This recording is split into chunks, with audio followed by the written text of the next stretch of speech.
નમસ્કાર મિત્રો, આપ સૌ લોકો મારા જે વિડીયોની આતુરતાપૂર્વક રાહ જોઈ રહ્યા હતા તે વિડીયો લઈને અમે આવી ગયા છીએ, એટલે કે 2026માં થનાર સૌ પ્રથમ ચંદ્રગ્રહણ વિશે.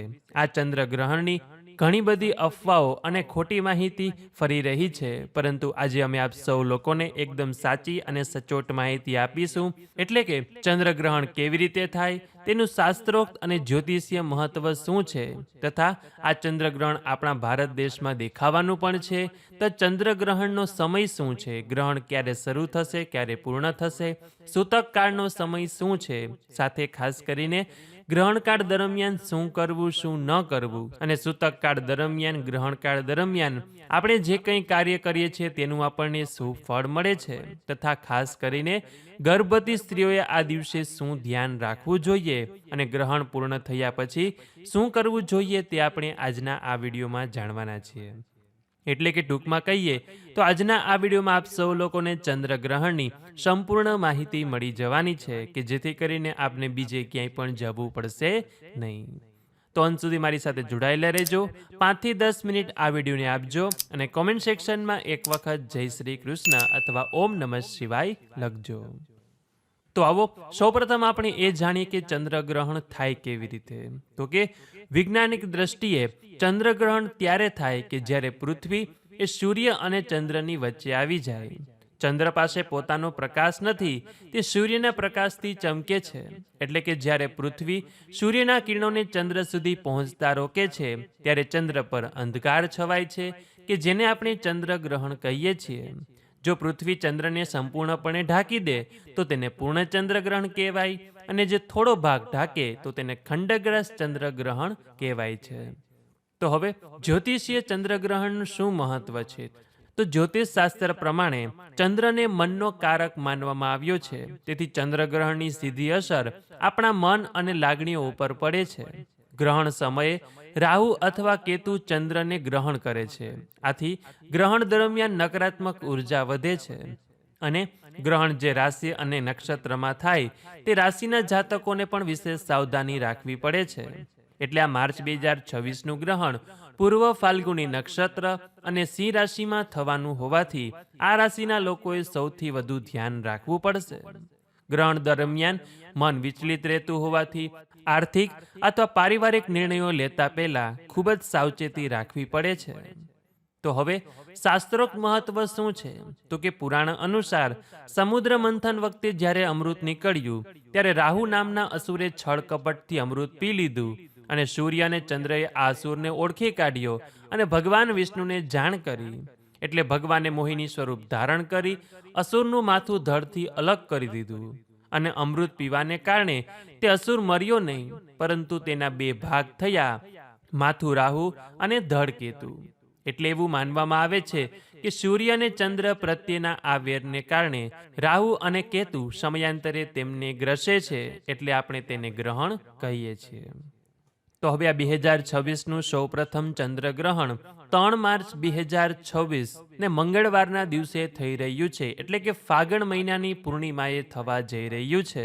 તો આ ગ્રહણનો પ્રારંભ એટલે કે સ્પર્શકાળ કહેવાય, તે બપોરે 2:20 થશે, અને પૂર્ણ ગ્રહણનો પ્રારંભ બપોરે 3:28 થશે, અને ગ્રહણનો મધ્યકાળ સમય સાંજે 5:04, અને પૂર્ણ ગ્રહણની સમાપ્તિ સાંજે 6:40, અને ગ્રહણનો અંત એટલે કે મોક્ષકાળ સાંજે 7:47 થશે.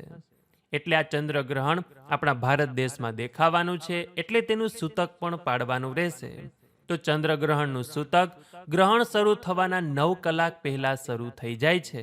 એટલે 3 માર્ચ 2026 સવારે 5:20 આ ગ્રહણનું સૂતક પાડવાનું રહેશે, કે જે સૂતક પૂર્ણ ગ્રહણ જ્યારે અંત આવે મોક્ષકાળ હોય ત્યારે થાય, એટલે 3 તારીખે સાંજે 7:47 થશે. તો આ સમયની સૌ લોકોએ ખાસ કરીને નોંધ લેવી. તો હવે ગ્રહણકાળ દરમિયાન શું કરવું જોઈએ? તો કે ગ્રહણકાળ દરમિયાન મંત્ર જાપનું 1000 ગણું ફળ મળે છે એવું કહેવાય છે. એટલે આપણે તે સમયમાં ઈષ્ટદેવના મંત્ર ઓમ નમઃ શિવાય કે પછી ઓમ નમો ભગવતે વાસુદેવાય મંત્રના જાપ કરવા જોઈએ. ગ્રહણ શરૂ થતાં પહેલા દાન કરવાની વસ્તુનો સંકલ્પ કરવો જોઈએ અને ગ્રહણ પૂર્ણ થયા પછી તેનું દાન કરવાથી તેનું 1000 ગણું ફળ મળે છે. આ ગ્રહણકાળ દરમિયાન ભગવાનની મૂર્તિને સ્પર્શ કરવામાં આવતો નથી, એટલે ભગવાનની માનસિક સેવા કરવી જોઈએ, માનસિક પૂજા કરવી જોઈએ. અને આ સિવાય ગ્રહણકાળ દરમિયાન દૂધ, દહીં, ઘી અને રાંધેલા ખોરાકમાં ગ્રહણ પહેલા કુશ એટલે કે ધરો અથવા તો તુલસી પત્ર રાખી દેવા જોઈએ કે જેથી કરીને તે આપણો રાંધેલો ખોરાક શુદ્ધ રહે. તો હવે ગ્રહણકાળ દરમિયાન શું ન કરવું જોઈએ? તો કે ગ્રહણકાળ દરમિયાન ભોજન કરવું ન જોઈએ, પરંતુ બીમાર વ્યક્તિ, વૃદ્ધ વ્યક્તિ, બાળકો અને ગર્ભવતી સ્ત્રીઓ ખાઈ શકે છે. તેમજ આ સમયમાં સૂવું પણ અશુભ માનવામાં આવ્યું છે. કોઈ પણ નવા ધંધાની શરૂઆત પણ ગ્રહણ કાળમાં ન કરવી જોઈએ. ઘરના મંદિરમાં દ્વાર બંધ કરી દેવા જોઈએ અથવા તો પડદો લગાવી દેવો જોઈએ અને ભગવાનની કોઈ પણ મૂર્તિને સ્પર્શ પણ ન કરવો જોઈએ. ગ્રહણકાળ દરમિયાન દાઢી ન કરવી, નખ ન કાપવા કે પછી વાળ પણ કાપવામાં આવતા નથી. અને આ સમયગાળા દરમિયાન જો આપણે પાણી ન પીએ તો પણ વધુ ઉત્તમ છે, પરંતુ તે પણ બીમાર, વૃદ્ધ, બાળકો અને ગર્ભવતી સ્ત્રીઓ માટે છૂટછાટ છે. તો હવે આપને એવો પ્રશ્ન થાય કે મેં ગ્રહણકાળ દરમિયાન, સૂતકકાળ દરમિયાન ભગવાનનું નામ લઈએ તો તેનું અમને ફળ શું મળે? તો આપણા શાસ્ત્રો એવું કહે છે કે સૂતક કાળે એ અશુદ્ધિનો સમય છે, પરંતુ આ સમયે કરેલી સાધના અત્યંત ફળદાયી હોય છે. અને આપણા શાસ્ત્રોમાં આ ગ્રહણ કાળને સિદ્ધિકાળ માનવામાં આવ્યો છે, એટલે કે સામાન્ય દિવસોમાં કરવામાં આવતી પૂજા કરતા ગ્રહણ દરમિયાન કરેલી ઉપાસનાનું ફળ આપણને અનેક ગણું મળે છે. એટલે સૂતક અને ગ્રહણ દરમિયાન કરેલું દાન પણ અક્ષય પુણ્ય આપે છે કે જેનો ક્યારેય નાશ થતો નથી. જો કોઈ મંત્રને સિદ્ધ કરવો હોય તો ગ્રહણકાળ શ્રેષ્ઠ સમય ગણવામાં આવ્યો છે.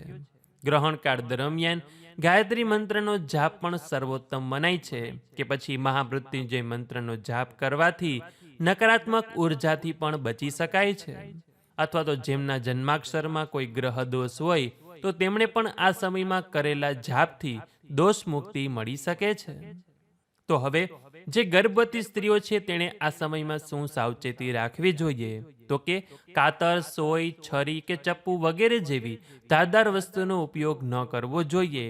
કાપડ ન સીવવું જોઈએ કે પછી કોઈ પણ વસ્તુ સુધારવી પણ ન જોઈએ. ગ્રહણના કિરણો સીધા શરીર પર ન પડે તે માટે ઘરની અંદર જ રહેવું જોઈએ અને ઘરમાં પણ એ રીતે પ્રકાશ આવતો હોય તો બારી પર પડદા લગાવી દેવા જોઈએ. અને આ સમયગાળા દરમિયાન મનને શાંત રાખી હનુમાન ચાલીસાનો પાઠ કરવો અને વિષ્ણુ સહસ્ત્ર નામનો પાઠ કરવો જોઈએ. મંગળવાર અને ચંદ્રગ્રહણનો શુભ સંયોગ થાય છે, તો આપ આ સમયગાળા દરમિયાન સુંદરકાંડના પાઠ પણ કરી શકો છો. તો હવે આપણે એ જાણ્યું કે ગ્રહણ પહેલા શું કરવું, ગ્રહણ દરમિયાન શું કરવું. હવે આપણે એ જાણ્યું કે ગ્રહણ પૂર્ણ થઈ જાય એ પછી શું કરવું જોઈએ. તો કહેવાય છે કે ગ્રહણ પૂર્ણ થયા પછી શુદ્ધિકરણ ખૂબ જ જરૂરી છે. એટલે સૌપ્રથમ પોતે સ્નાન કરવું જોઈએ અથવા તો કોઈ પવિત્ર નદીમાં સ્નાન કરવા જવું જોઈએ અથવા તો સ્નાનના પાણીમાં ગંગાજળ ઉમેરીને સ્નાન કરવું જોઈએ. આખા ઘરમાં ગંગાજળ છાંટવું જોઈએ કે પછી ગૌમૂત્ર પણ છાંટી શકાય છે. અને ઘરના મંદિરમાં પણ ગંગાજળ કે ગૌમૂત્ર છાંટવું જોઈએ. ગ્રહણ પહેલાં રાંધેલું ભોજન હોય તો તેને ફેંકી દેવું જોઈએ અને જો એમાં તુલસી પત્ર રાખ્યું હોય તો પછી તેને ઉપયોગમાં લઈ શકાય છે. ગ્રહણ પૂર્ણ થયા પછી ગાયને ઘાસ ખવડાવવું જોઈએ. ગરીબ જરૂરિયાતમંદ લોકોને યથાશક્તિ દાનપૂન કરવું જોઈએ કે જેનું આપણને 1000 ગણું ફળ મળે છે એવી માન્યતા છે. ગ્રહણના મોક્ષ થયા પછી પિતૃ નિમિત્તે પણ આપણે દાન કરીએ છીએ તો પિતૃદોષમાંથી પણ શાંતિ મળી શકે છે. એટલે આ રીતે આપણે આજે જાણ્યું કે ચંદ્રગ્રહણ કેવી રીતે થાય, ચંદ્રગ્રહણનું જ્યોતિષ અને શાસ્ત્રોક્ત શું મહત્વ છે તથા ચંદ્રગ્રહણનો સમયગાળો શું છે. અને બીજી ખાસ વાત એ કે ચંદ્રગ્રહણ પહેલાં શું કરવું, દરમિયાન શું કરવું અને પૂર્ણ થઈ ગયા પછી શું કરવું અને ખાસ કરીને ગર્ભવતી સ્ત્રીઓએ શું કરવું જોઈએ. તો આશા રાખીએ છીએ કે આપ સૌ લોકોને આ ચંદ્રગ્રહણની સંપૂર્ણ માહિતી મળી ગઈ હશે. આ સિવાય જો આપને ચંદ્રગ્રહણ વિશે બીજું કંઈ જાણવું હોય તો અમને કોમેન્ટ સેક્શનમાં પ્રશ્ન પૂછી શકો છો, અથવા તો અહીંયા જે વોટ્સએપ નંબર લખેલો છે તેના ઉપર પણ મેસેજ કરી શકો છો. અને જ્યારે આપ અમને મેસેજ કરો છો ત્યારે અમે આપને અમારા વોટ્સએપ ગ્રુપની લિંક પણ મોકલીશું કે જેમાં આપ જો જોઈન થઈ જાઓ છો તો નિત્ય ઘર બેઠા અનેક સ્થળોના દર્શન કરવાનો લાભો પણ મળશે.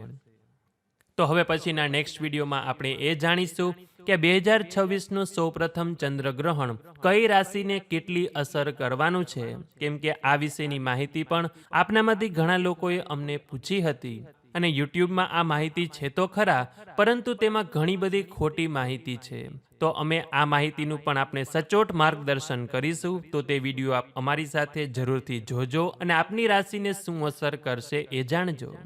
તો આ વિડીયોમાંથી નવું જાણવા શીખવા મળ્યું હોય તો વિડીયોને લાઇક કરી તમારા મિત્રોને મોકલી, અમારી ચેનલમાં નવા હોય તો સબસ્ક્રાઇબ કરવાનું ભૂલતા નહીં કે જેથી આવનાર અવનવા વિડીયો આપ સૌને મળતા રહે. તો આ સાથે હવે મને રજા આપો, મળીશું ફરીથી એક નવા વિડીયોમાં. ત્યાં સુધી આપ સૌ લોકોને અમારી ચેનલના જય શ્રી કૃષ્ણ. ધન્યવાદ. મારી સાથે જોડાઈ રહેવા બદલ, મને સાંભળવા બદલ આપ સૌ લોકોનો ખૂબ ખૂબ આભાર.